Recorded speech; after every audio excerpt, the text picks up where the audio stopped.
श्री राम समर्थ। मार्च 9। मध्यम स्थिति के लोग सहवास के लिए अच्छे। एक गांव में चोरों की एक सभा हुई। उसमें कुछ चोर कहने लगे, यदि लूटना ही है तो हानि करके की जाए। तो कुछ का कहना था कि किसी से क्यों मारपीट करे, केवल लूटना ठीक है। लेकिन सबका कहना था कि लूटना हमारा लक्ष्य हो, हमारा सोचना भी इसी ढंग का है। कोई कहता है व्यवहार को सामने रखकर गृहस्थी की जाए, दूसरा कहता है योग्य अयोग्य का निर्णय लेकर गृहस्थी करे, तो तीसरा कहता है अपना स्वार्थ ध्यान में रखकर गृहस्थी करे। लेकिन कोई भी ऐसा नहीं कहता कि भगवान का अनुसंधान रखकर गृहस्थी की जाए। सबको गृहस्थी चाहिए और भगवान होगा तो ठीक, मतलब कि गृहस्थी ही सत्य बात है, ऐसा सब मानते हैं। लेकिन भगवान के बारे में मन में दृढ़ता नहीं, संदेह है। वृत्ति कितनी भी अस्थिर हो तो उसे सब सहते हैं। शराब पीकर आदमी बेहोश होता है और अपनी मर्जी से गाता है। इसी प्रकार एक शराबी गीत गा रहा था तो दूसरा शराबी उससे कहता है, अरे क्या भद्दा गीत गा रहा है, तुम्हें कुछ समझता नहीं। कुछ देर के बाद वही प्रश्न पहले शराबी ने दूसरे शराबी से पूछा।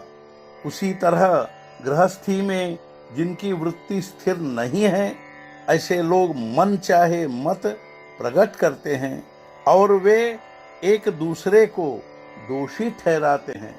अपना गृहस्थी का व्यवहार भी ऐसा ही विचित्र होता है। हमें बंधन नहीं चाहिए कहने वाले लोग पागल ही समझने चाहिए। समाज बंधन के सिवाय टिक ही नहीं सकता। वास्तव में नौकरी में यदि अधिक परेशानी नहीं होगी तो वह मालिक के लिए जितनी सुखदायक होती है उतनी ही हमारे लिए होती है।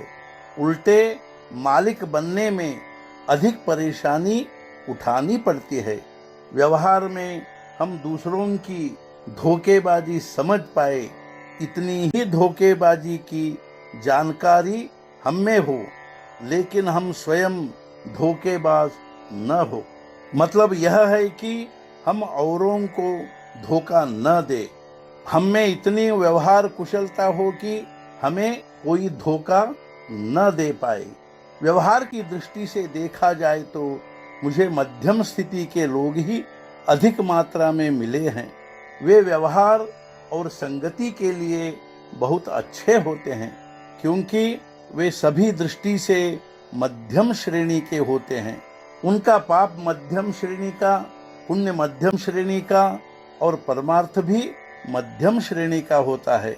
ऐसा मनुष्य समय आने पर कर्जदार भी बन गया तो कोई आपत्ति नहीं, लेकिन कर्जा का बोझा उतना ही हो जितना 1 महीने के अंदर उतार पाए।